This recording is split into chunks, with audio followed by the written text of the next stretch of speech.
He was kidnapped by the demon princess. Now he's no longer human. He can even throw hands with the princess's right hand with ease. And what amazing art this manhwa has, my friends. The female characters are very well filled out, if you know what I mean. Our protagonist has a monstrous power that even he didn't know about. That's because his soul was transplanted into the body of the strongest demon, who also happens to be the princess's fiancé. Suddenly the princess jumps on him and throws him onto the bed. She sits on top of him, drops her aura, and lets her two big fresh melons breathe some fresh air. Maybe now he's gonna have to reproduce and make a little demon, even though he's human. That demon girl is too much sand for your truck to handle. He's never seen a woman that beautiful in his life, and things only keep getting better. Oh, and I forgot to mention something, so I'll change the subject and then we'll come back. Our protagonist needs to get revenge on the human heroes. That's because this is that typical story where monsters come out of portals and humans awaken powers. But there's something different here. The heroes in this story are idiots. The protagonist is constantly bullied by them and was even left to die, all because the boy's father went to buy cigarettes in a dungeon and never came back. So the hero said he was a traitor. But the truth is he wanted to be a hero and even fought strong monsters. But in the end he had no powers, so he just got beaten up. After everything, the ones who get the credit for saving people are the heroes group. And that idiot hero after his death was honored while he was forgotten. The protagonist who needed an antidote to survive the monster was humiliated. They used the antidote to torture him, saying the dog needed it more than he did. But in the end the dog just pooped on the antidote. Even the dog mocked him. I'm laughing out of anger, but yeah, it's funny. Now he should do like that other manhwa. When the protagonist realizes he can't beat the high-rank hunter, he throws poop at the guy. At least he dies while humiliating his enemy.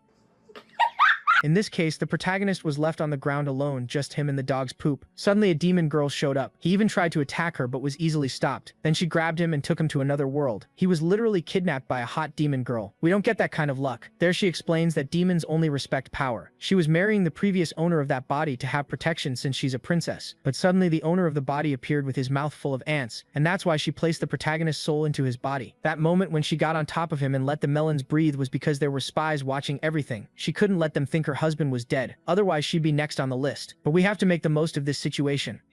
The woman stares at the boy and says that in the end he'd been abandoned by humans anyway. The woman next to her says the guy was just some random soldier, and since there weren't any other survivors around, the princess had no choice but to pick him. The guy starts feeling a pain in his chest. Then the princess asks if he's going to cooperate or if he plans to die again. That question makes the boy furious. The horned girl holds out a tablet that's live streaming the ceremony for the heroes. Captain Konda Yu receives a first-class medal for his performance in the battle. That's a huge honor and everyone celebrates the captain's success. A woman with her son walks up and the kid runs toward the man, thanking him for saving him. The little boy wants Konda Yu to teach him how to fight too, because he wants to become a hero in the future. Sakuma Retsu and Riku Darren say the boy is still way too young for that, and should leave the battles to the adults. The kid gets mad and says he's not just a little kid, and he wants to fight too because he's strong. The captain picks the boy up smiling and starts an encouraging speech. Konda Yu explains his role as a hero and says he's there to protect the whole population, as the last line of defense. To him, failing in front of the enemy, fearing death, or abandoning people who can't fight is basically the same as committing murder. That's why he doesn't plan to forgive traitors.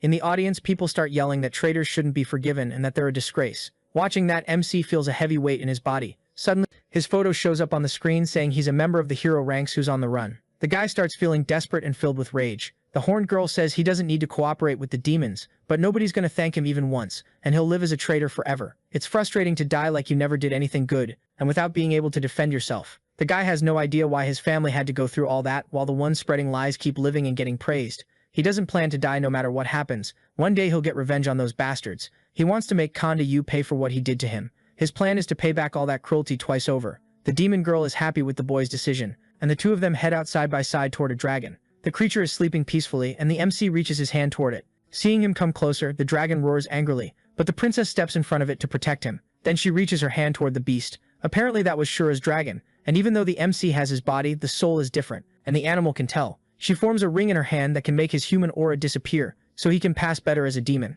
Her subordinate comes up with a stack of papers saying that's Shura's history, and the guy has to learn everything before going to the demon palace. The stack of papers is heavy, and the MC is pissed off about that obligation. He wants to know how many days they think it'll take him to memorize all that. The princess says that if he doesn't want to memorize it, he doesn't have to, but if he slips up even once, she'll kill him herself. The guy stays quiet, not knowing how to react to that. The wings of the flying monster spread open, and the group takes off. Flying around from up high, the MC sees a citadel full of demons enjoying life. All this time, the guy thought demons and monsters in general were savage beings who didn't know how to live in a society. The princess says that place isn't that different from the world the MC came from, so he'll get used to it fast.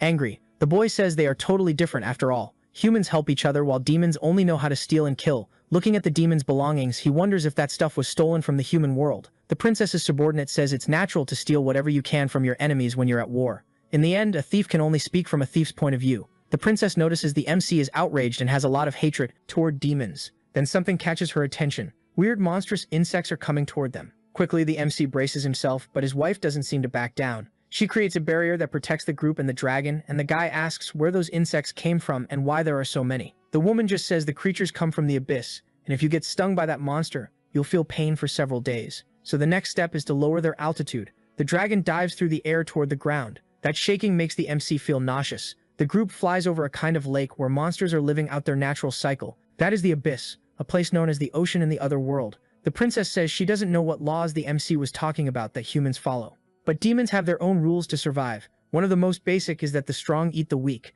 The abyss water has strong toxins that give off miasma and cause nausea. It spreads through the air and the ground too. In that place, the weak aren't even allowed to survive. They can't build shields or other survival tools like humans can, so all they have left is stealing. In that place, life is only for the strongest, and death for the weakest. Apparently that's the demon clan's only rule. The MC remembers that every soldier who tried to invade the other world died from poisoning, and after that the whole attack ended the same way. Maybe that's why they're right in the middle of that ocean, and the MC notices that if he's planning to run, this is his chance. Even so, he still doesn't have enough training yet, and it would be really dangerous. Besides, if he goes back to his world like that and tells what happened, nobody's gonna believe him, and he'll get killed by Kanda Yu again. Looking back, the princess asks what the guy is thinking, and he tries to change the subject. She says they're almost reaching the center of the abyss, so he needs to hold on tight to the dragon, and the creature dives really hard. The guy isn't used to flying that fast, and clings to the creature in desperation. When they land, he drops to the ground shaking, and throws up from motion sickness. The MC gets up completely dazed, and the demon girl slaps him across the face to see if he'll wake up.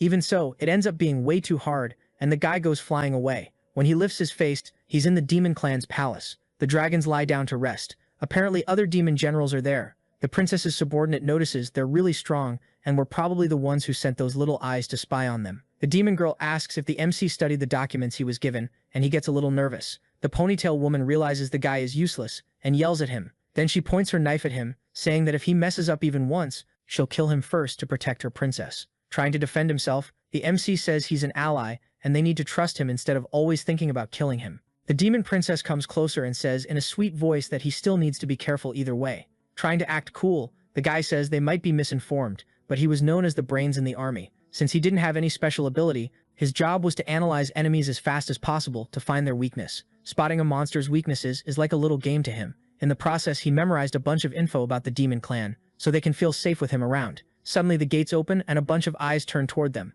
There are a lot of demons in that hall staring at the MC. The princess stops at his side and says they should go in. The trio enters that place. Everyone makes comments about Shura, calling him the god of death, and they figure if they kill him, they can have the princess. All of a sudden, a blonde guy rushes toward the MC, and the demon girl's subordinate steps in front of him to try to protect him, but she gets thrown away, and the guy keeps coming. The princess hits him, defending the guy. She uses her abilities to keep the worst from happening, and the blonde demon gets knocked back. Then the princess asks what Marin is trying to do. The guy with the six-pack says he's not doing anything, and asks if the princess is okay. A pink-haired demon girl named Mam says it's a surprise to see her, and apparently the little princess has been pretty busy. Another demon with a goth teen face named Mary says there were rumors that Shura had gone missing, but apparently she already found him. Mary points out it's a really important day for Shura to suddenly disappear, and asks what's going on. Mammy makes fun of the princess and says if it were her, she would have destroyed the guy and turned him into little pieces. Marin asks if Shura ditched his wife to go after some tramp. The demon princess watches all that in silence, thinking that the info about Shura's disappearance had already been spread, and if the killer demon was there,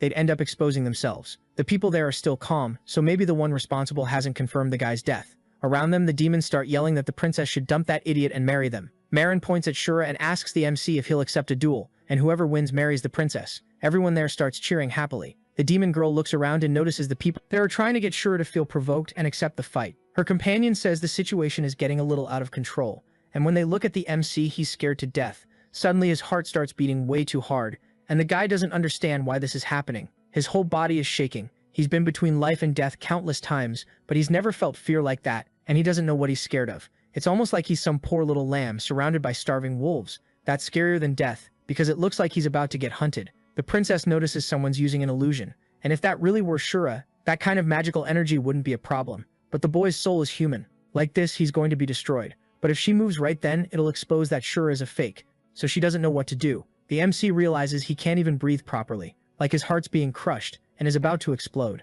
The blonde guy walks up to him and tells him to say something. When the MC doesn't say anything, he gets mad. Marin yells that Shura is underestimating him and gets ready to attack. Then his wife kicks him in the back, knocking him to the floor. When the MC hits the ground hard, everyone stares, shocked, not understanding what's going on. She tells Shura that a man who can't pull himself together isn't worthy of her, so he needs to act or the engagement is off. The MC gets up, noticing he can breathe and move again. The blonde guy is outraged and says Shura is a coward who can't even defend himself from his own wife. Straightening up, the MC says something, mocking the blonde guy, who gets pissed off. He stands up and asks how Marin dares talk bad about his wife, and attacks the demon. The women there just watch the fight between a coward and a weirdo. Mommy is grateful she isn't a man right now. The emo demon watches as the god of death is being properly terrifying. Marin drops to the ground, writhing in pain, and the crowd thinks it's impressive. Getting up, the blonde guy says he's going to finish him. Then someone announces the Demon King is arriving. A portal opens in the ceiling of the hall, and everyone waits. The demons present, say their names, and kneel in reverence to the king. Everyone behind them is kneeling too. Only Marin is standing, and Maya asks if he plans to disrespect the king. The blonde guy gets mad at that question and ends up kneeling too. The MC thinks that the Demon King is the leader of that clan and the only SS rank monster. Suddenly a capybara appears, leaving the MC completely stunned. Maya's voice pops into his head, telling him not to act surprised. The demon woman tells him not to move because they're communicating by telepathy. The Demon King is old and handed all the tasks to the 4 demon generals, and it's rare for him to show up and show his face, so he communicates through things. Shura has never met the Demon King in person, but for now he needs to stay hidden and quiet. The talking capybara says they have something to discuss today. The clan's 4th meeting is about to happen, but now they need to pick someone to represent them. The demons get excited about that idea. However, the MC has no idea what the king is talking about. Still speaking through telepathy, the princess says that every 5 years the 4 clans meet at that time. They discuss important stuff like contracts, peace treaties, and how to split up the land. The most authoritative figures from each clan take part, and up until now the Demon King would go to these meetings himself. In short, whoever gets chosen to represent them right now will probably become the new Demon King. Marin stands up all full of himself,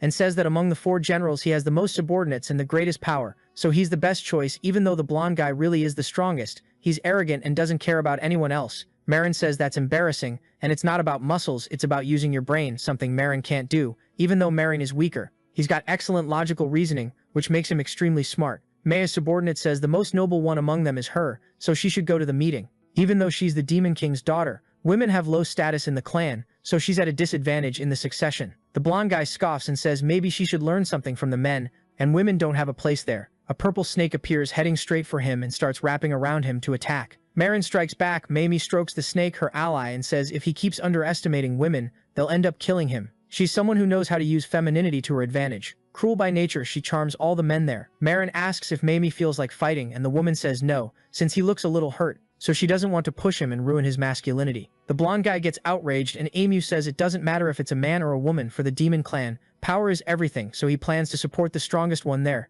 no matter who it is. Even the commoners started getting hyped, saying that if they end up being the strongest too, they might have a shot at leading the clan out of nowhere. Everyone heads toward Marin to try to take him down. The blonde guy dodges the attacks and counters others as expected. Mary acted really smart and turned everyone against Marin. The goth demon's idea is to finish off her teammates once they're worn out from the battle. It's a strategy with a lot of upsides. When it's time to negotiate, strength is a trump card, and they don't have time to keep fighting and getting nowhere. Mamie has her dagger in hand and pushes into the fight from behind the blonde guy. The princess quickly moves to stop that attack and protects the demon. The purple-haired girl throws her snake at the princess, who strikes back with her whip. The two of them get tangled up in the fight. Mamie says she's trying to protect the princess, so she shouldn't be doing that. Women should help each other, but standing by a man is just depressing. Mamie says she didn't pick any side, but it doesn't make sense for them to start killing each other like this. Out of nowhere, the MC feels proud seeing his wife can use her brain a little. Apparently the other demons only think about their own interests, which means they end up not listening to reason. The blonde demon is ready to attack and flies up over the princess. The MC yells for her to watch out, and the girl looks up in time. She manages to dodge that attack, and Mamie goes flying away from the impact. The princess also gets thrown back and her subordinate catches her. Mamie says Marin went too far and ended up touching Mamie's snake with his fingers stroking the creature's head. The pink-haired horned girl says she won't forgive the blonde guy if anything happens to her baby. Being an annoying sexist, the guy says she's just some little woman who likes blaming other people holding his huge sword. That's clearly compensating for something. He says nobody there is anything special, and if they want to die they can just come at him to have managed to face so many creatures at once. Marin definitely has a lot of combat power. The ones who still haven't gone after him start getting scared of the fight. That makes the blonde demon proud, and he asks if the Demon King is seeing that nobody has any objections to him taking the role. The capybara asks if that's true. Everyone goes quiet, so it's decided that Marin will attend the race's conference representing them. Suddenly someone raises a hand asking them to wait. It's the MC, deciding to step forward. Marin gets offended that Shura wants to argue. Marin notices the princess's husband isn't just here to mess around. He's got some ambition too. The princess's maid asks what the boy is doing since there's no way he can beat Marin. The MC's wife tells him to stop it, but the boy is confident he knows what he's doing. Annoyed, the blonde guy says that either way, he still hasn't beaten that brat yet. Then he charges at him with his sword in hand. He yells that he's going to kill the guy and make the princess his wife. Putting an end to that nonsense, the MC says he's not going to fight him, furious. Marin asks what he's talking about. Then the boy mutters something in his ear that leaves the demon completely shocked. He goes silent for a few moments and then fills up with rage, turning to the demon king. Marin says Mommy and Shura are right, and he shouldn't have forced a fight, so he's going to let Maya take part in the conference of the 4 races. He concludes it should be fine for the king's daughter to take on this role. Everyone in the audience is completely shocked. Marin asks what Marin is trying to do. The blonde guy says it's exactly what he said. He says the demon is only focusing on what he thinks is right, without looking at the whole situation. And even if he joins the tournament, it'll be pointless. The crowd tries to argue, but the demon gets furious. The demon lord says Marin gave up and recommended Mommy. So he asks if anyone has any objections. The blonde guy notes that if anyone objects to what he said,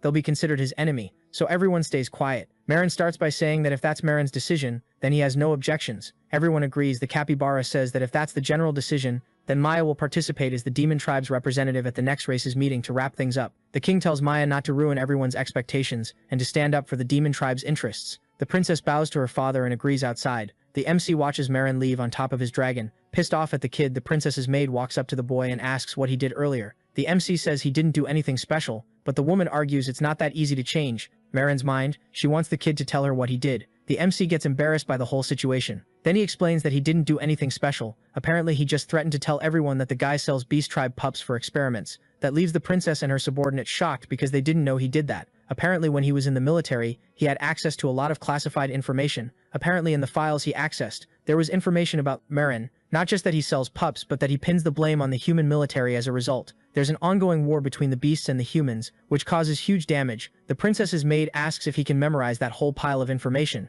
because he was trained beforehand, mocking them. The MC says that in the end he's not as useless as they thought. Maya agrees, saying that for once he was useful for something getting way too full of himself. The MC says that's just a tiny bit of what he can do. The princess stays quiet for a moment and says she's looking forward to seeing more. Mari walks up saying that's what you'd expect from Shura, being able to persuade Marin that easily, which impresses him. The MC says that in the end, that blonde guy is an asshole, and it was Mari who made everyone fight the guy, while he just stood there watching the silver-haired demon. Walks up laughing and says there's something weird about the kid's aura that day. The MC starts getting nervous but asks what he's talking about. Mari says he felt the kid's fear, which is something humans usually feel that makes the princess and her attendant worried. Even the MC drops his tough guy act and gets scared, moving closer. The demon asks why a human feeling is in the demon tribe, and says that's really weird. The princess's maid steps in front of the MC and says that was really rude of Mari. The demon says they don't need to worry too much. He just thought maybe his apata was malfunctioning. The princess says Shura has killed countless humans, so it's not weird that his clothes smell like them. Mari ends up agreeing and says that apparently the princess not only found a great husband,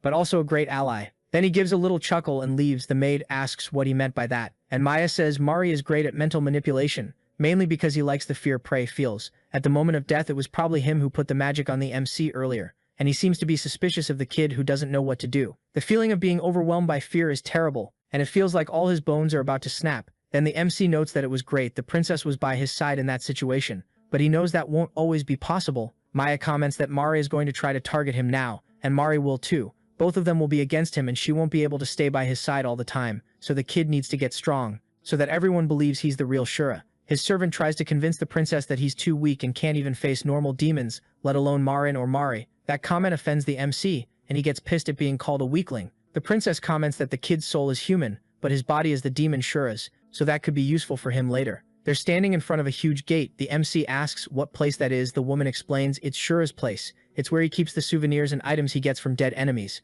The princess opens the gate and they walk into that massive place. It's packed with weapons everywhere. That's what you'd expect from the King of Death. And the MC wonders how many were killed by Shura's hand. He recognizes weapons and gear from the tribes, as well as human military weapons. Apparently he even keeps a winged tribe claw as a trophy, which is seriously messed up. The princess explains that not everything is about Shura's strength. There are other things. She points and says that's the weapon he usually uses in front of them. There's a sword surrounded by a red aura, that's Shura's swords, called Deva Roof. The MC says it doesn't look like anything special, but the subordinate explains that when Deva Roof was brought into that world, an unprecedented war, fell over the Demon Kingdom. Marin, Mary, and Mommy fought and were seriously injured. Even the Demon King couldn't hold back Devaroof in the end. The conflict only stopped when Shura stepped in. Countless demons died without even managing to touch that sword, and the MC is shocked. A weapon can be that insane, but the princess says Devaroof isn't just a weapon. The powerful demon who wields it has their life mixed in and their strength absorbed by the sword, becoming their master's blood and flesh in the end. The more you kill, the stronger you get. Even if you don't have any magic power, if you use that sword to absorb demonic power, you can get really strong. The MC gets it, and says that if he absorbs enough magic, he can become Shura. Actually, his goal is to surpass Shura later. The girls are watching the MC get beat up by the weakest monsters. Apparently he has zero battle experience and can't kill even the most pathetic enemies. The MC is getting hit from all sides and gets pissed when a little monster flies at him. He tries to slash the enemy, but the sword gets stuck in the ground. The sharp-toothed little thing comes running at him, and the MC takes off in fear, so he won't get eaten alive. The princess says she already figured he was a loser, but she didn't think it was this bad. He doesn't even know how to hold a sword properly, and still had the nerve to say he'd surpass Shura. Humans really do talk big. Sure, his body is the same as Shura's, but he doesn't have his power, so Devaroof doesn't recognize him as its master. The princess wonders if that's all there is to him, but maybe she judged wrong. Suddenly, a monster manages to catch up to the MC and tries to attack him, trying to save himself. The boy dodges the hit, but the little demon is ready to finish him off. Its teeth are really sharp, and that freaks the boy out, and he's already got a bite on his torso. The princess doesn't react and just watches the situation for a while until she sees he's got no way out and goes over to deal with those little creatures, using her whip after a few smacks. The little monsters get scared of her, and the MC is safe and sound. The princess says they should take a break. Even so, the MC is determined to keep going. He says he was just a little careless before, but he'll handle it next time. The princess says it's fine, but she looks dissatisfied. She says if anyone sees those bite marks from low-rank monsters on Shura's body, that's going to be a big problem. Only then does the MC notice he's got a tiny cut. He complains that the sword is too heavy and it's hard to move while holding it. He wants to know if there's a way to make it lighter, and gives the weapon a slap. The princess says the Devaroof sword only recognizes those who have the potential to be strong as its masters. If it thinks he's worthless, it won't make things any easier at all. Hearing that makes the MC remember all the times he was associated with someone who wasn't worth anything, and it makes him feel awful. Then he gets mad that even the sword thinks that, and asks if the princess also thinks he has no value at all. She's startled by the question and says he must be tired for today, so he should go rest if he can't use Devaroof. He doesn't need to worry because she'll protect him. The MC yells at her not to mock him because he doesn't plan on being protected by a woman. Then he runs straight toward the monsters. The princess asks what he's planning to do, worried about what he'll do next. The MC charges toward the little monsters, determined to finish them off. The princess says that without the sword he doesn't stand a chance, and her companion says humans are extremely dumb. One by one, the enemies start biting the MC's limbs. Maya yells at him to shake them off, unless he wants to be eaten all the way down. But the guy still doesn't react, and the princess grabs her whip to try to save him. It's almost like he wants to be eaten alive. The MC remembers the sword and runs toward it. It's there, all dignified, waiting for its master. A huge light appears, and finally the boy has the weapon in his hands. Apparently the MC used his own body as bait to lure the monsters, and led them to feed Devaroof. The woman points out that was a stupid, pointless move. With the sword in hand, the boy says the weapon feels lighter than before and wonders if that's what it feels like to be acknowledged by it. Walking up to him, Maya says what he did was reckless, and he could have been eaten alive. Even so, the MC says at least it worked. The risk was huge, but so was the reward, and if you don't take certain risks, you'll never get strong in the demon clan. That makes the little princess blush. Looking at him, she says it's still way too early for the guy to be that confident, and Devaroof will need to absorb a lot more power to make him someone truly strong. Maya is sure that 10 days before the clan's conference, Maran is going to do something, so the MC needs to face stronger and stronger magic beasts. The guy gets excited by the idea and says the sword is hungry. So, the princess says to her subordinate, while the MC is showing off, she gets fired up and brings countless monsters for the guy to challenge. Even though he thinks it's way too many, he fights them one by one, getting stronger and stronger. When he gets to the last creature, he chases after it, but the animal runs off into the middle of the forest. When he gets there, the MC is shocked by the sight of a dragon that wiped out that monster. The wingless dragon is a really weird beast, and it's an advanced magic beast. With the MC's current strength, it'd be really hard to fight it, but if he managed to, he'd absorb a ton of power. Looking at the sword, he wonders if he should try. Then he hears a noise coming from behind the bushes, and wonders who's there. Mommy shows up hurt and exhausted, which scares the guy. The pink-haired girl is startled to find Shura, and the guy wonders if she was following them. If that's the case, then she heard their whole conversation, but it looks like Mommy took some damage. He glances at the creature and thinks that if he doesn't move now, they're going to end up fighting, and he can take advantage of the best moment to strike. Mommy says there's never been a man who wasn't captivated by her charm, so she's going to make the guy lure that magic beast so she can escape. One of them moves and ends up stepping on a branch, drawing that horrible monster's attention. The creature that looks like a T-Rex charges straight at them. Mamie uses all her charm and screams for Shura to help her, but the MC has already run off, determined to let the monster devour her. Mamie's snake flies toward the guy chasing him and she clings to his shoulder. Clinging to him, the woman asks if he's still a man worth anything and says it's really stupid to run off and leave a lady behind. Shura yells that his wife hates her, so she needs to stay away. If she saw that, she'd get really stressed out. Mamie mocks him for being a man called the God of Death but still being controlled by his wife. If the world knew, they'd laugh in his face. But the MC yells that he doesn't care and keeps running. The weird monster spits fire at the two of them and keeps up the long chase. The flames hit the guy and he screams in pain. Mamie jumps over the boy to avoid the hit and uses him as a human shield. The MC throws Mamie to the ground and starts yelling that it hurts like hell. He's stressed out because he just got burned and yells at the woman for using him as a shield. She wraps her arms around his shoulders and asks if he didn't try to use her as bait to get away. If that's the case, then they're even. The MC starts freaking out because the demon girl is stuck to him and way too close. They hear a noise behind the bushes again and that worries the guy, so he grabs the demon girl by the waist and runs off. Some time later they manage to get out of the thicket, but they find themselves in front of a cliff. That is, finally the end for both of them. The monster keeps running toward the two of them. He remembers that according to Maya, the abyss poison is something not even the demon clan can withstand. But if he fights that creature, his true identity will end up being exposed. When he looks at Mamie's face, it seems like she's just waiting for him to handle everything, so it doesn't look like the MC has any other choice. Without looking back, the boy runs toward the abyss, leaving the demon girl in despair. She tries to get away from him, but the guy grabs her waist and says she wanted to stay glued to him so badly that now there's no way to escape. They jump over the abyss and the monster heads straight for the two of them. The MC drives his sword into the wall to save them from the fall. Meanwhile, the creature falls down below and ends up completely melted. Watching the scene, the guy wonders how a monster that powerful can be totally dissolved in an instant. That poison is seriously strong. Even so, he's feeling a weird cold sensation. The woman is clinging to him and shaking a lot.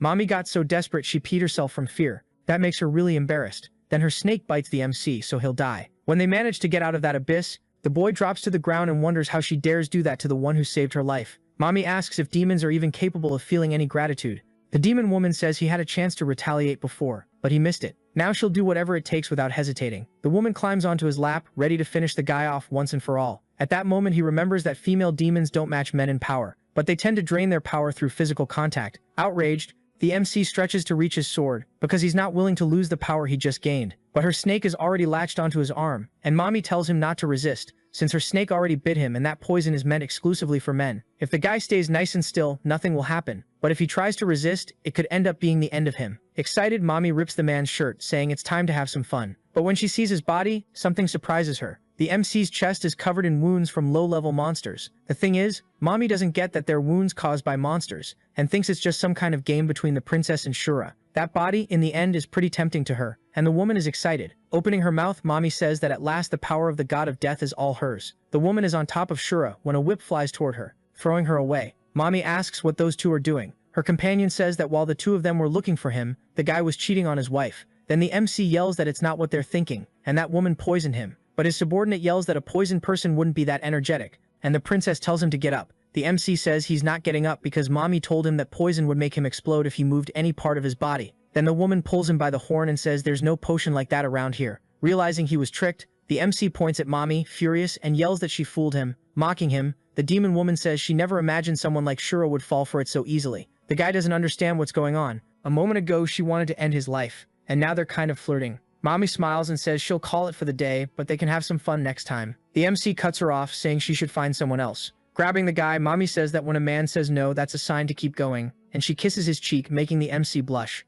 Behind him, the princess and her maid are watching the situation. As Mommy is leaving, Maya yells at her and says that mountain is her territory and the woman can't just come and go like nothing will happen. Annoyed, Mommy says she's surprised because the princess seems jealous, but she didn't get there alone. Earlier, she was draining Demon's energy to get stronger. Maran had hurt her snake before and she needed revenge. While walking through the forest, she ended up finding Maran's dragon. Mommy ended up overhearing the conversation between Maran and Mari. Pissed off because Shura wasn't supposed to be in the demon realm, but he was there. The eyes Mari sent were completely wiped out, and the two of them were probably noticed. That left Mommy totally confused about what was going on. Annoyed, the blonde demon asked Mari what he was going to do and if he was really going to let that woman do whatever she wanted. The guy with the cropped hair says Maran is way too anxious and there's still a long time before the clan's meeting. If everything goes well, he'll be able to take out an enemy at that opportunity. And Maran asks what he's talking about. Mari stops by his ear to tell him what he's planning to do. When all of a sudden, Mommy gets attacked from behind by a creature. The two demons hear the noise in the bushes. Mari fires her power toward the forest, asking who's there. It hits Mommy, who realizes she can't win a 2-on-1 fight.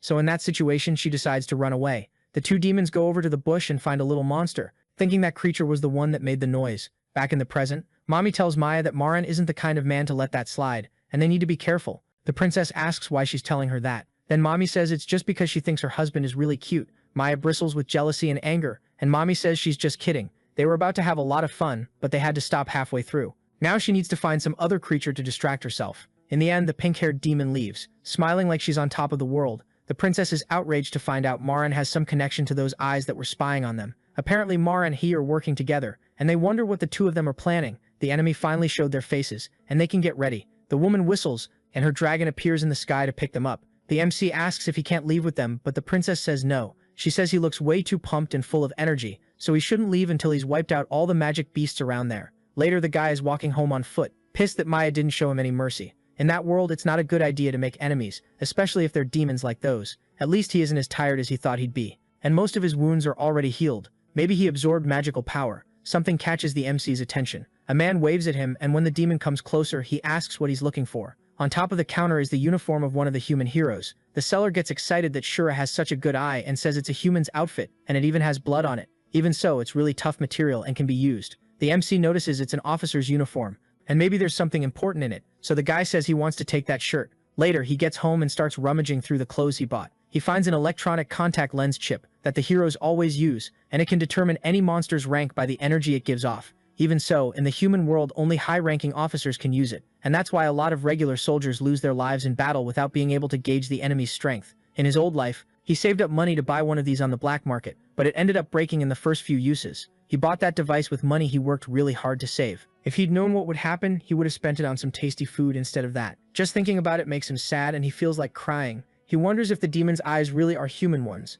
Then he puts in the contact lenses. Looking at himself in the mirror, he sees his power, agility, defense, and recovery. His current rank is C. Monsters are ranked from A to F, and there are some S-rank ones which are called top-tier monsters. That body is incredible, and before he couldn't take on any monster at all, but now he's already become a C rank in just one day. Varuf's sword must need a master of the same rank. In other words, the strength he gains increases as he wipes out other beasts, and the stronger he gets, the stronger the enemies he'll have to face. If he ends up face-to-face with creatures like the Tyrannosaurus Rex that chased him that day, physical attacks won't be enough, and he'll need real demonic power. Among monsters, demons' fighting style is the closest to humans with supernatural abilities. The offensive attributes are lightning, fire, and ice. Meanwhile, creation attributes involve earth, stone, and stuff like that. There's also the special mental attribute, but he doesn't know what kind of demon Shura is. That's when he remembers the power that mysteriously appeared inside him, when he fought back against the princess's maid's attacks to save his own life. That was probably magical power, but to recreate it, he needs to feel again what he felt in that moment. The MC sits down and starts meditating,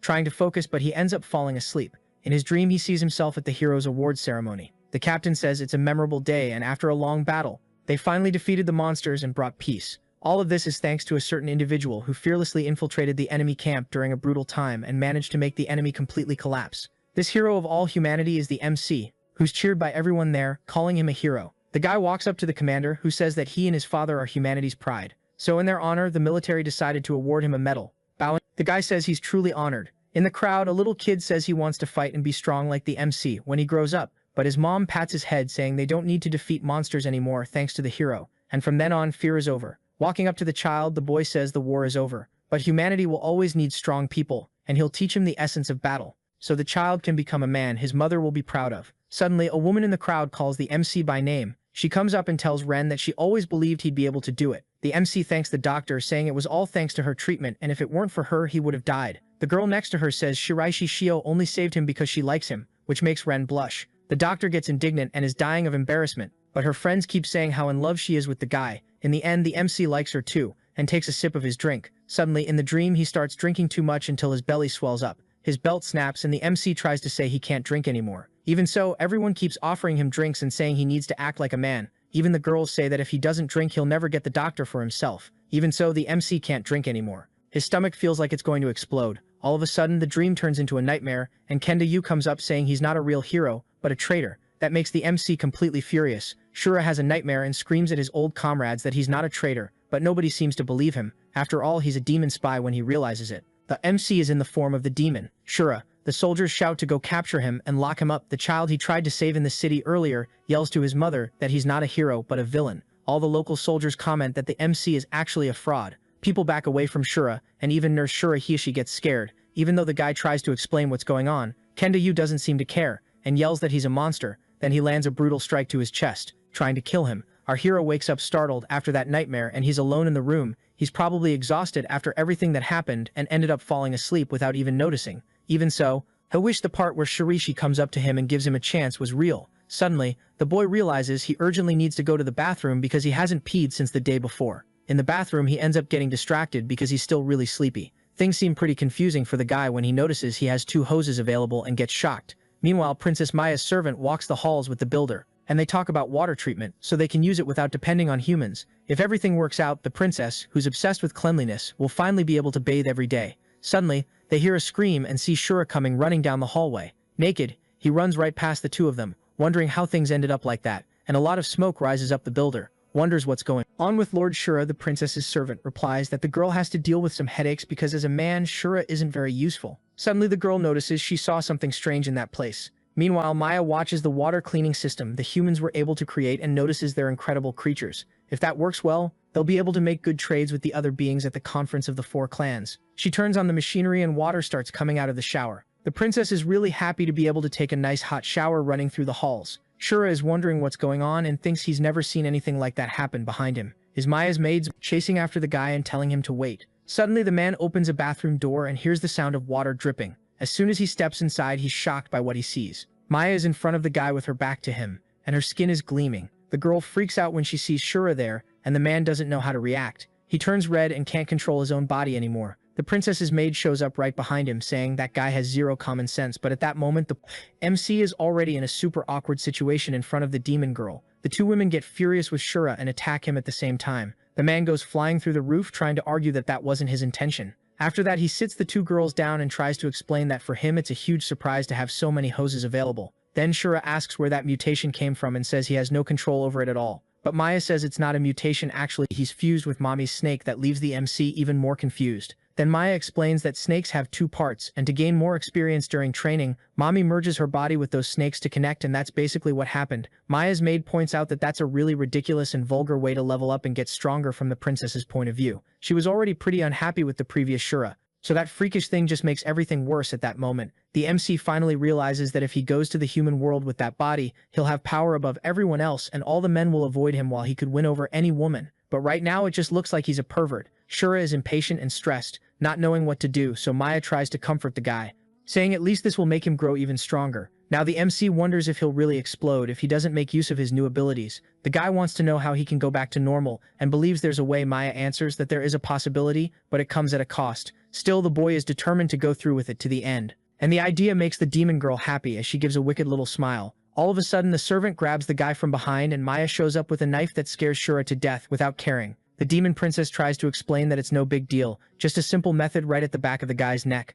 The servant says that since he's a man, he'll probably feel a tiny bit of pain and desperation. Shura yells that that's pain no man can handle and it's not that simple. The MC's worry now is if he loses one hose, will the other one be affected, not caring at all about the guy's panic. The demon girl says it's the first time she's seen a case like this, so there are no guarantees. The princess's servant leans on the MC's head and tells the girl to do it because everything's under control. Shura starts freaking out more and more. He starts begging and humiliating himself, until Maya says that maybe there's someone who can help him. The boy is let go onto the floor and feels relieved because he thinks he's been saved. Outraged, he tells Maya that if there was another solution she should have told him before, almost killing him. Apparently they're going to take the guy to the alchemist Catherine. She has a direct bond with Mommy and has already worked out several experiments together, so she should have a solution. Scared, Shura asks if all demon women are this eccentric, but he thinks having no other option is even worse, so he asks where this Catherine is, and Maya answers that she's far away from the central capital, so they need to tweak the plan. The princess tells her servant to be ready that night because they're leaving for the conference of the 4 clans.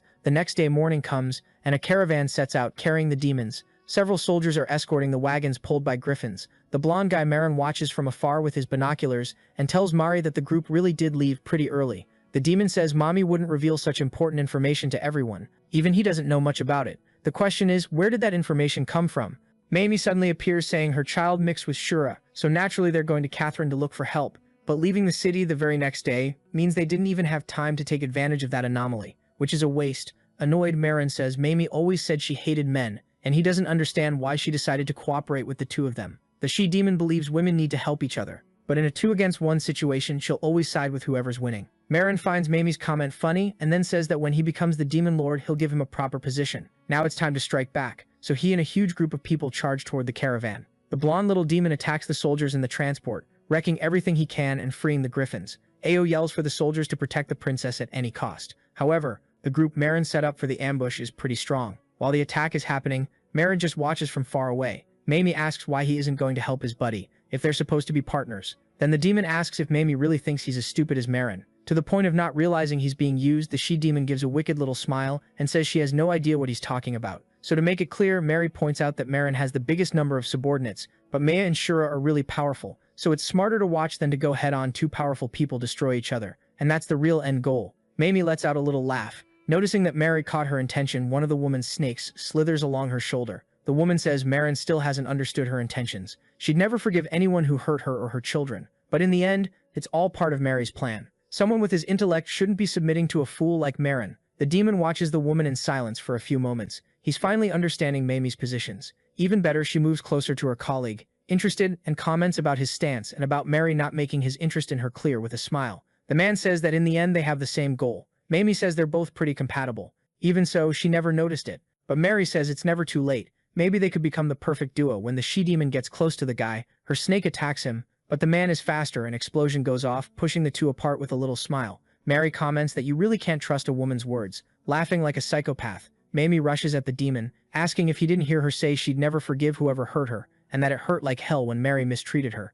Jumping on top of the guy, she says she needs her revenge. While they're stuck in this dumb little fight, the ambush keeps going, and Ao is thrown on the ground defeated. Marin's group watches, saying all of them are a bunch of losers who got taken out before it even got fun. Annoyed, the blonde guy asks where Shura and Maya are and if they really decided to stay inside the carriage, hiding like scaredy cats. One of Marin's subordinates yells that he found the pair and opens the door of a carriage. The couple is passed out and hurt on the ground. Apparently they were caught off guard. Marin mocks them, wondering how a guy with the title of Shura could be beaten so easily. Suddenly something catches his attention. It's the Devaroof sword that's under the MC. With a little laugh, Marin says the weapon belongs to him now and grabs it. But a huge explosion catches him off guard. Mamie and Mary are fighting each other, but the explosion grabs the pair's attention. When they look, Marin is shaken because he got caught off guard by that. Marin and Mamie come closer, asking what just happened and if it was a bomb. Furious, the blonde demon says all of that was a trap, and those aren't the targets, but little robot decoys. Mamie wants to know how Maya managed to get ready so fast for that ambush and handle everything. Annoyed, Mamie says that even two powerful men teaming up to solve a problem are still completely useless. Then she leaves, saying she shouldn't even have tried to help them, and that it was a wasted opportunity. Far from there, up on the dragon, Shura, Maya, and Ao's group travel and watch the explosion just like the princess predicted. Apparently, Mamie was connected to Marin and the others traveling through the sky. They managed to escape, but Maya notes that Mamie never does anything without a reason, and even having her snake fuse with Shura wasn't some random choice. That's why she figured Mamie wanted them to get out of there earlier and set up an ambush. Considering Mamie isn't that strong on her own, it makes sense she'd look for allies, and Marin was probably the easiest to manipulate. Even so, Maya looks at Shura, shocked that it's possible to make bombs with ingredients as simple as rocks and wood. In the end, our hero actually ended up being useful for something with his chemistry knowledge and managed to build some pretty effective bombs. Excited, he says that with the right ingredients, it's possible to build whatever weapon you want. Ao says that small bombs are nothing more than mosquito bites to the demon clan, so they'll lower their guard, but it won't solve the problem, and the MC replies that's exactly why strategy is more important than weapons at that moment. Thanks to Mamie's and Otis Damaran's overconfidence, they managed to get out of that situation without having to fight. Making the enemy surrender without fighting is the best strategy possible. The princess Maya is shocked by that and says she's never heard of a strategy like that. The guy explains that everything he knows came from the book The Art of War by Sun Tzu. The princess's maid doesn't find that explanation funny and says he needs to be clearer, so the guy pulls up the book cover on his tablet. But Ao isn't interested in that. The princess, on the other hand, is really interested and points out that humans do incredible things with everything, and can even fight the demon clan without any magical power. It would be amazing if demons had that kind of knowledge too. Then Shura says he can teach that to the girl, who looks confused, outraged. Ao says the guy must be trying to manipulate the girl, and that she shouldn't trust humans so easily. Noticing that that little girl isn't going to stop being a pain, Shura starts arguing that they can make a good partnership and that it could be good for everyone. The MC's intention is to find out the weakness of all four clans, and that was a golden opportunity. If he earns Maya's trust, he can move forward and understand the power of that world. Then the princess says she wants him to teach her the art of war and humanity's knowledge, starting that day. Shura gets excited about the idea, but someone grabs his arm. It's Maya herself, saying that if he has any ulterior motives, he won't be able to be her husband anymore. That grip on his arm hurts so much that the guy lets out a little yelp. Some time later, they're walking through the city. That region is where the four clans meet and overlap. All kinds of negotiations between clans go through there. And because of that, the place has some pretty complicated rules. That situation impresses the MC because it's the first time he's seen monsters that aren't demons. Like that, a centaur shows up in the middle of the city, drawing attention. She's being harassed by a member of the Harpy clan and defended by a colleague who's also a centaur, a member of the Beast clan. Even so, the Harpy doesn't seem bothered and says that Beast clan does everything with brute force and that he can give the girl a better experience. The fight keeps escalating and the clans attack each other in the street. They just keep attacking and can't settle it. While they're there fighting, Shura, the princess, and her servant watch everything. The MC asks if nobody's going to break up the fight, and Ao asks if he heard what the princess said in that place. Race doesn't matter. Nobody interferes and nobody protects you. That's why Katarine chose that place, and it's the perfect location for her. Shura gets confused and asks if Katarine was really that terrible. Maya says terrible isn't a strong enough word to describe her, but he'll soon find out what she's like. That makes the MC a little nervous. The group stops in front of Katarine's clinic and opens the doors. The situation makes the guy really nervous, when suddenly a little robot heads toward him. The robot introduces itself as Toto,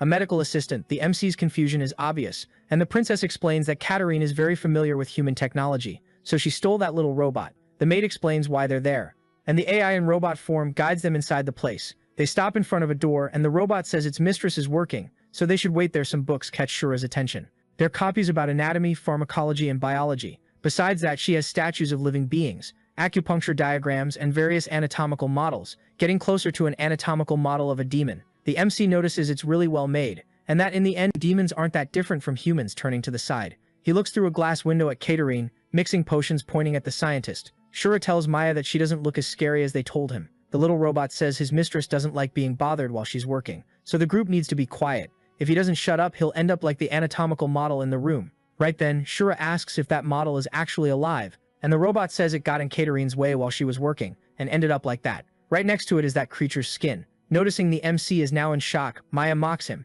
asking if what she said about Katarine was really an exaggeration. Suddenly a wall breaks next to them. Centaurs fall into the place injured, and harpies are right behind them. The assistant robot walks up asking them to keep quiet inside the place, but the harpy doesn't care and kicks her away. The harpy walks up to the centaur saying that now nobody's going to protect her anymore, so he'll do whatever he wants. The other centaurs, who are poisons, start to panic. Seeing that, Ao gets furious and curses at the harpies. Then she asks the princess if they should step in, and Maya says they have a purpose in that city. Conflicts between the clans happen every day, especially in those sensitive times. Interfering will only cause unnecessary trouble. The harpies are there taking advantage of the centaur's weakness while the others scream in despair, but Ao starts getting really nervous and can't handle that situation. Even so, before she can react, Shura has already rushed ahead, ready to wipe those harpies out. He tries to hit them with his sword, but they dodge. The centaur moves closer to Ao and the princess while MC stares down the thugs playing the hero. Shura says he has zero respect for anyone who treats women like prey. Even if that woman is a monster, he can't stand that situation. Maya's maid is really happy, praising the guy,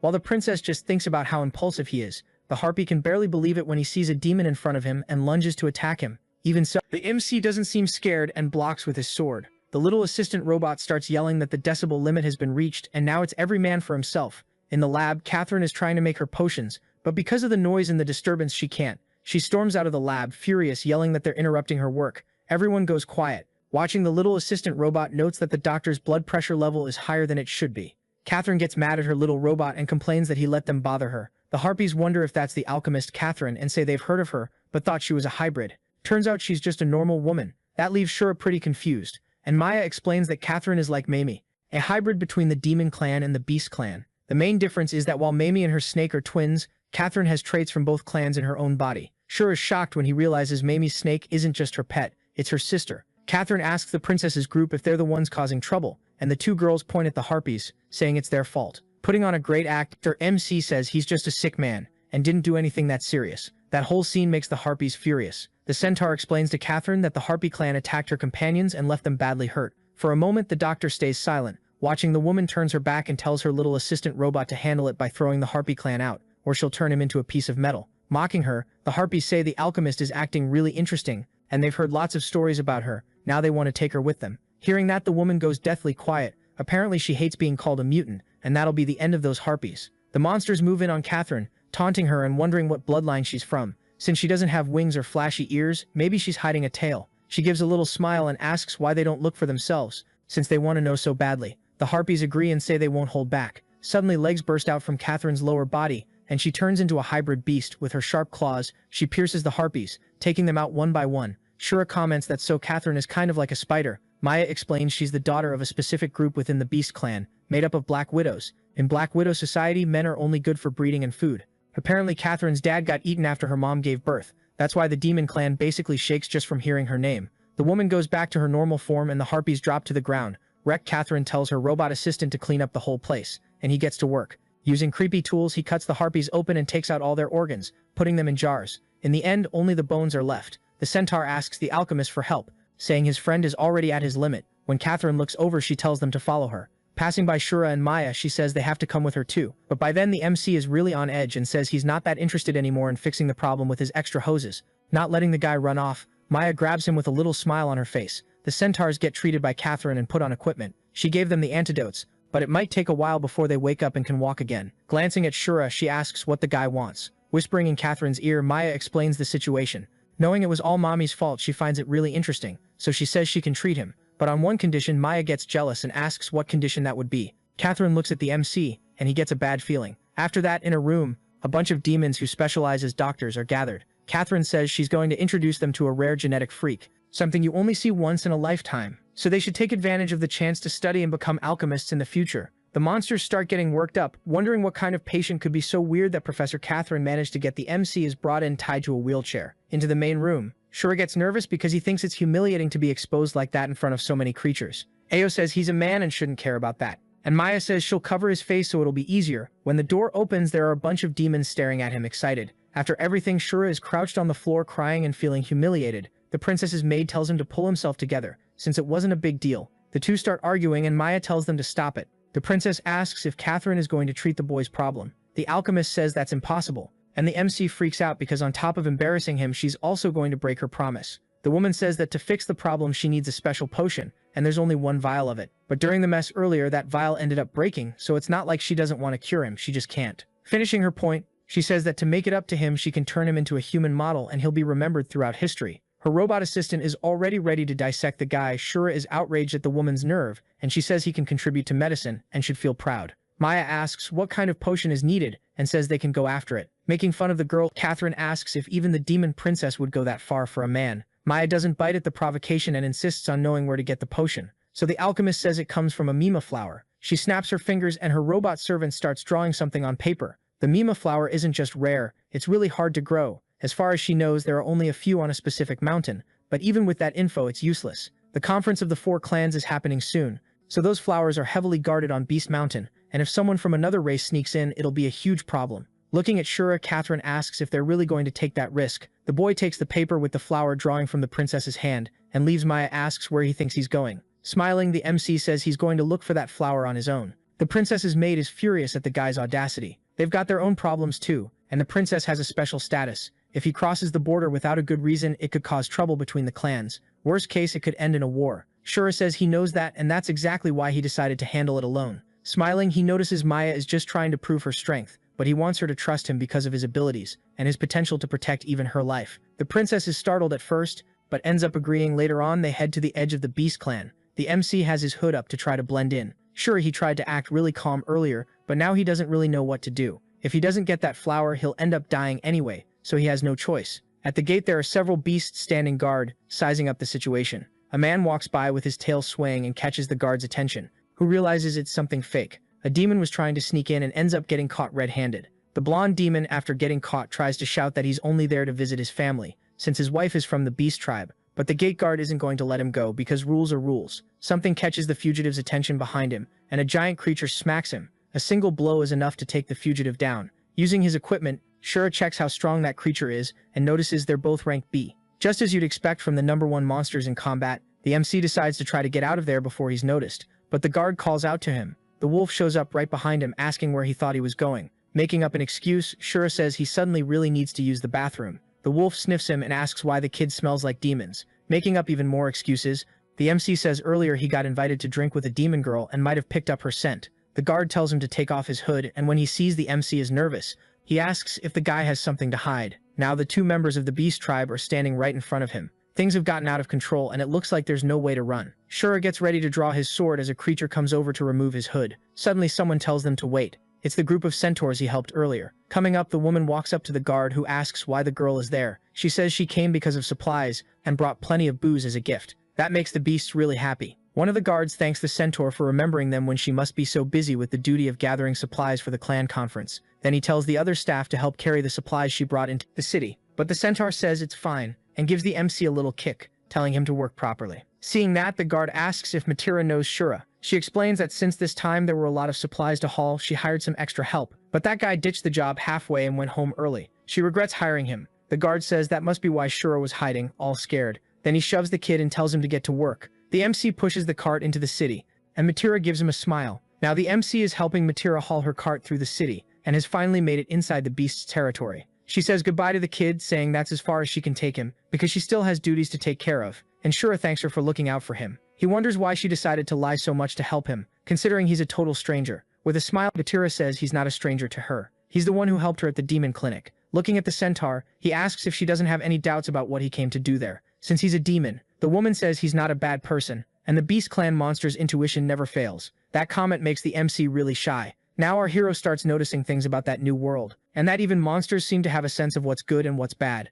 Everything they'd learned so far about those creatures was that they were ruthless and didn't care about humans, but they seem to learn skills to grow, and they even have a sense of morality. If you look closely, even the medicine and technology are advanced there. The question is whether the monsters evolved, or if humans just never understood them. Shura cuts off his own thoughts, deciding it won't get him anywhere, and he needs to find the Mima flower. Matira says there's a reason she helped the kid. Beast creatures never leave a debt unpaid, so now if they meet on the battlefield, they'll be enemies. Smiling, the MC agrees and says the debt is finally paid. The two of them head off. Another creature comes up to Matira after Shura has already left and asks if she really thinks it's safe to let a demon in there. The centaur says he was with the demon princess Maya at the clinic. She doesn't know what his goal is, but traveling with the demon princess is no small thing. Matira tells her subordinate to follow the boy and bring her information about whatever he finds out. A little girl walks right past Matira in silence, head down. That really catches the centaur's attention, but when she turns around, there's nobody there anymore. Sometime later, Shura keeps walking through the city, while being quietly followed by a beast. Eventually, the kid loses sight of him. Shura is well hidden and manages to shake the tail off. He thinks those creatures are actually pretty smart. Now the MC has to figure out how he's going to reach his goal and wonders if he should ask someone. All of a sudden, that same little girl from before bumps into him and starts apologizing. When she looks up at him,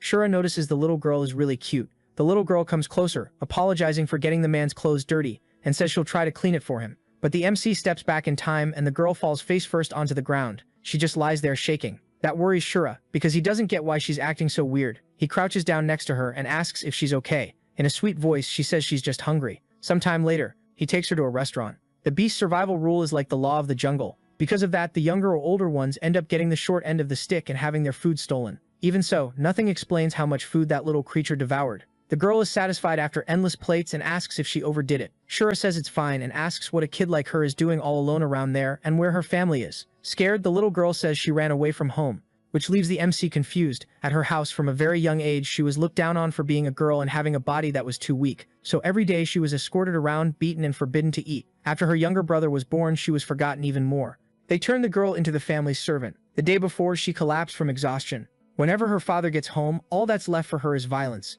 She says it was fear that made her run far away. Shura is furious hearing that story and feels angry at that little girl's parents. Smiling, the child asks what the MC's name is. The MC answers that his name is Bomb and asks the girl's name. She says her name is Putu Shura. Giving a kid such a generic name is just ridiculous. After that quick exchange, Pooh thanks the MC for the help and asks how she can repay him. But Shura says there's no need, when he realizes he can take advantage of the situation. Taking advantage of it, the boy asks if she knows Mount Banju, and the girl looks confused. She says it's the hyena's nest and a really dangerous place. Apparently the hyenas are cruel in a refined way and set up ambushes for anyone who comes close. But the worst part is that they use babies as food. That's why everyone sends the hyenas to the mountain. And now the little girl wants to know why the MC wants to go there so badly. Shura answers that he's looking for something, but it's only available on that mountain. Smiling, Pooh says that if he means the Mimamura flower, she has one at home. That info makes our hero happy, and the girl says her father picked that flower some time ago, and since he's still not home, they can go there and get it. The little girl gets up from the table and tells Shura to wait there because she should be back soon. The MC thinks it's his lucky day and good things keep happening.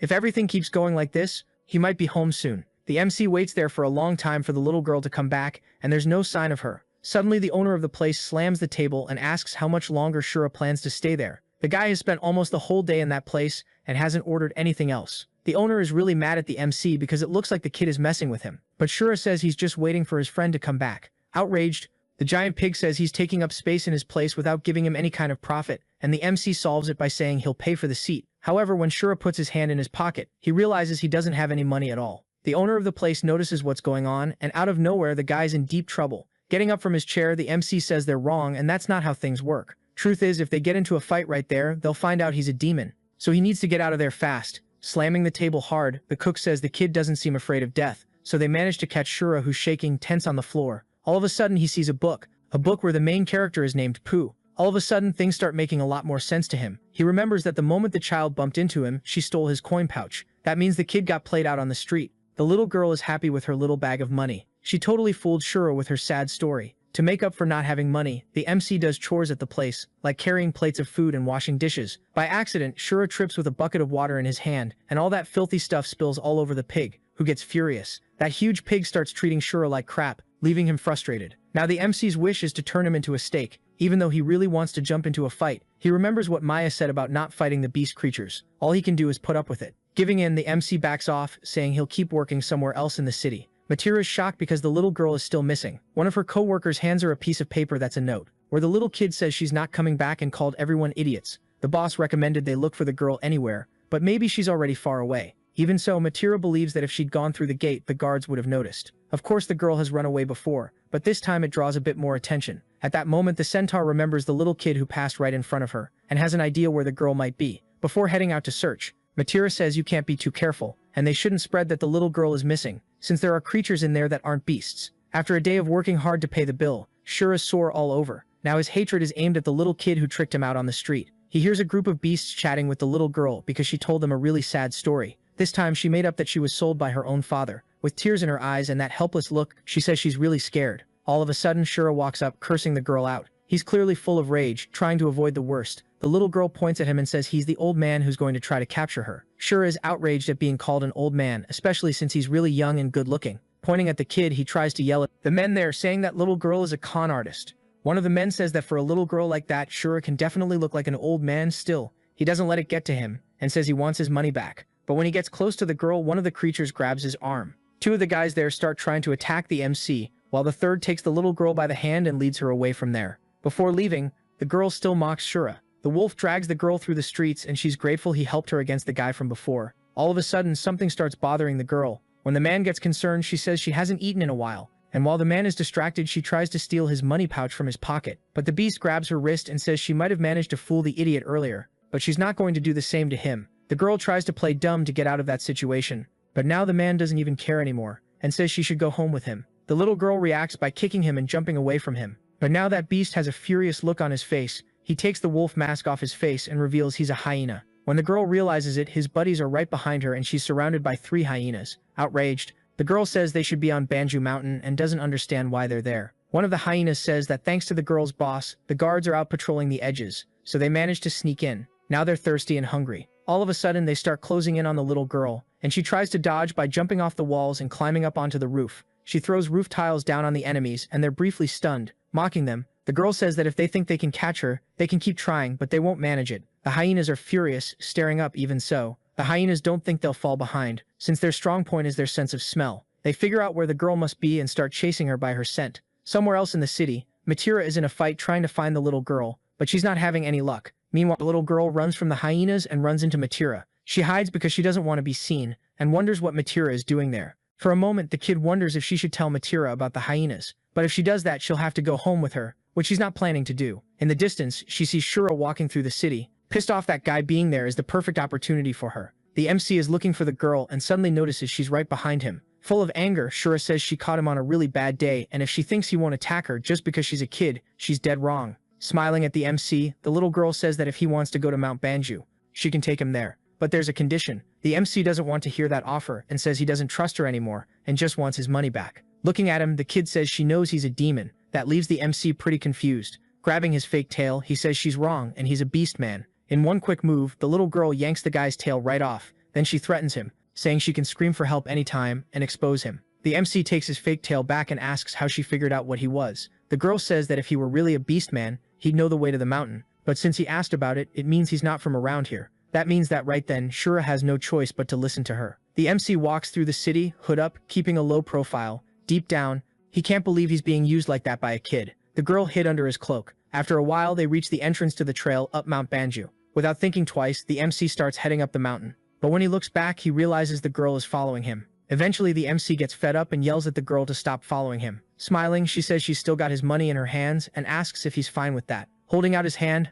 Shura asks if she's going to give the money back, but the girl says no. Angry, the MC says she can consider that payment for guiding him to that place, but she'd better never show her face in front of him again, or he won't show any mercy. Then Shura keeps going, climbing the mountain, but the little girl keeps following him, wanting to know why the man is looking for that flower that isn't even that useful. Looking at how tall that mountain is, the MC starts getting nervous. The alchemist said the flower grows right at the peak, but it looks way too high and it might take a long time to get up there. Suddenly, the little girl says she found one of the flowers, and that freaks the MC out. He comes closer and asks if she's lying when she says that's the flower he's looking for. Teasing him, the girl says it's up to him whether he believes her or not, but if he doesn't take that flower, she will. So Shura steps in to pick the flower. When he looks at the reference drawing of the flower, he notices a few things are different, but he's not sure, so he leans in to grab the plant and gets shoved by the little girl. His face lands right in the middle of that flower, which turns out to be a vicious carnivorous plant. Meanwhile, at Catherine's clinic, Maya and Ao are cleaning up what's left. The robot assistant says that hole in the wall is a big problem and they need to rebuild it so they can open the clinic the next day.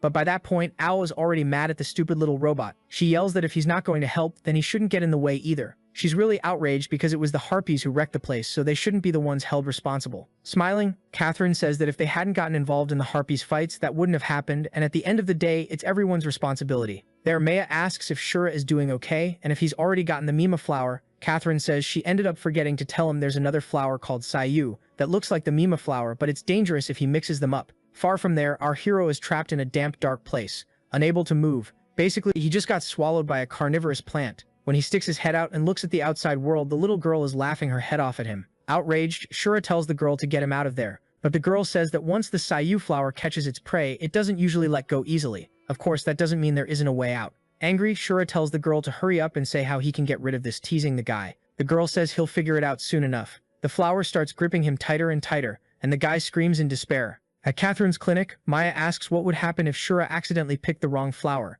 and the alchemist explains that even though the flowers look really similar, their effects are the opposite. While the Mima flower has detox properties and can neutralize Mami's potion, the Sayu flower is an aphrodisiac and feeds the hormones produced when there's male exposure. This second plant absorbs all of a person's energy. If he's been caught by one, he'll be completely drained by the end of the night. That leaves both women totally shocked. Maya doesn't understand why Catherine didn't mention something so important. The alchemist explains that she said the Mima flower grows at the top of the mountain, while the other flower grows much lower down, so the guys shouldn't get them confused. But if some incident happened, it's most likely his own fault. Anyway. Meanwhile, the child explains to the MC that once the plant absorbs all the guy's nutrients, it'll let him go outraged. Shura says that before he gets let go, he won't even be alive anymore. The plant starts to kick in to drain the MC's energy, and he gets really nervous about it. The draining is working, and Shura isn't even aware of anything anymore. The little girl watches and says he looks like he's having a lot of fun, so she's gonna leave him there outraged. The MC yells that he can barely stay alive and she owes him one, so she needs to save him, smiling at the man.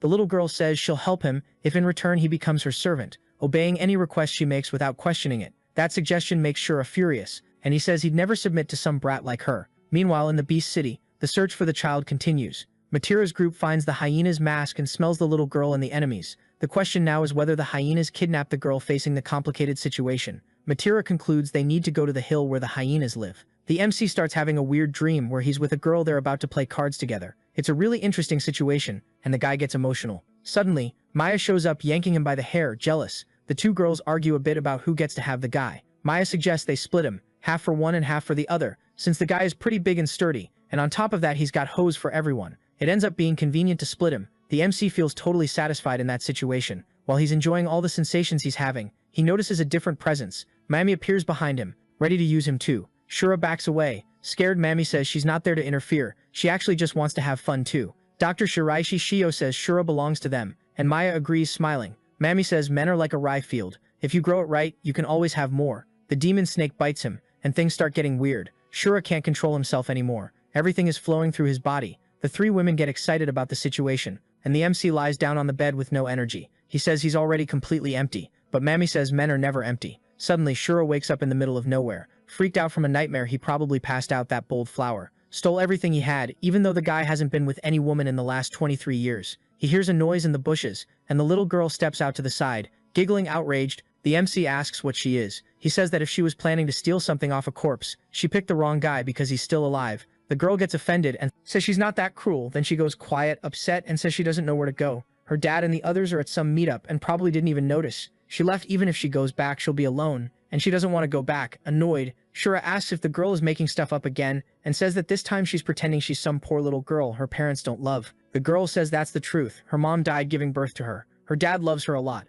but he ends up being away for a long time because of work. Sometimes she goes about a month without seeing him, and even when they're supposed to eat together, something always comes up. Watching other kids being taken care of by their parents makes her feel lonely, and she can't understand why it only happens to her. So she started reading novels and imagining what it'd be like to be the main character. That way she could have a little fun even when she was alone. Even so, all she wanted was to have her dad by her side, hugging the MC. She asks if that's really too much to ask. The guy asks her to back off because he's super sensitive. After getting drained by the plant offended, the kid shoves Shura, saying there's no reason for her to be opening up to some cold and sensitive demon. He'd never be able to understand how she feels. Trying to defend himself, Shura says his dad was absent too, and he only saw him on his birthday, so more than anyone, he understands what loneliness is like. The little girl says he doesn't look like someone you'd feel sorry for, but seeing that someone had it way worse than her makes her feel better. The girl asks if the MC didn't feel angry at his dad. He thinks about it and remembers his birthday when he was little that day. His mom gave him a birthday present from her and his dad, a hero uniform for the boy at some point during the birthday.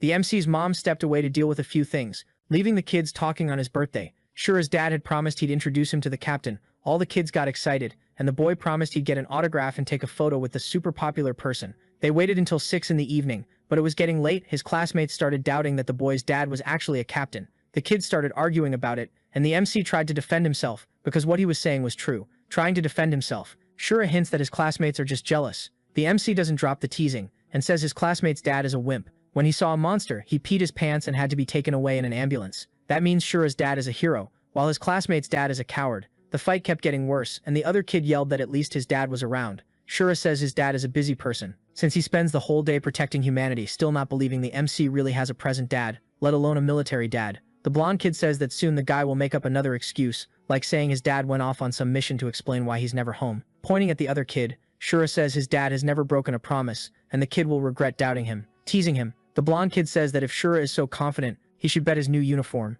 The MC agrees and says that if he wins, he'll want to fight the other kid. The MC's dad is heading home, nervous because it's his first time making a cake for his son. He stops at the front door, emotional about the whole thing. Then he puts the cake on the ground and hides next to the door to surprise his son. But then his phone ends up ringing and he has to step away at home. Shura's mom gets the call from her husband explaining what happened, and she's sad he can't show up there. She says if it's work, there's not much to do, and she'll wait for him with the kid. The MC is having a lot of fun with his little classmates when his mom calls his attention. She starts explaining the situation after that. The boy was completely shaken, even with his mom trying to explain that he didn't have a choice because it was a mission. Work stuff. Shura's mom hands him a cake his dad made as a present and says that when he comes back, they can all eat it together. But the kid gets stressed out, full of rage, and knocks the cake onto the floor, shouting with tears in his eyes. The kid says he only sees his dad on his birthday, and he makes promises he can't keep. Even his friends call him a liar because his dad is never around. The kid locks himself in his room crying and keeps cursing his dad, furious about what happened. Meanwhile, on TV, a news report starts playing about an attack caused by monsters that could only be contained, thanks to the heroes showing up. In that moment, the MC realizes his dad really was on an emergency, important mission. That night, the MC's little friends are walking back home. The blonde kid is wearing the hero outfit the boy got for his birthday and says that in the end, he really is a liar. The group agrees it's ridiculous to be friends with some random liar like the kid and decide they need to put an end to that. On the way, the kids run into a security guard telling people to take a different route because there's a monster attack and the heroes are handling it. Instantly, the kids get excited to see the heroes fighting in person. They try to ask the guard to help them watch the fight live, but the man can't do anything. Meanwhile, the blonde kid just runs past the security barrier. One day, he wants to join the heroes, and in that moment, he isn't afraid of the monsters. Suddenly, a giant hand grabs him. A terrifying creature has the child trapped. The guard yells into his radio that a child has been captured and they need backup. The soldiers try to shoot the monster, but it doesn't do any good. It just starts climbing up a huge building. The blonde kid is terrified of being carried up the building. The guard's bullets aren't enough and don't even tickle the monster. Again, he says on the radio that he needs support.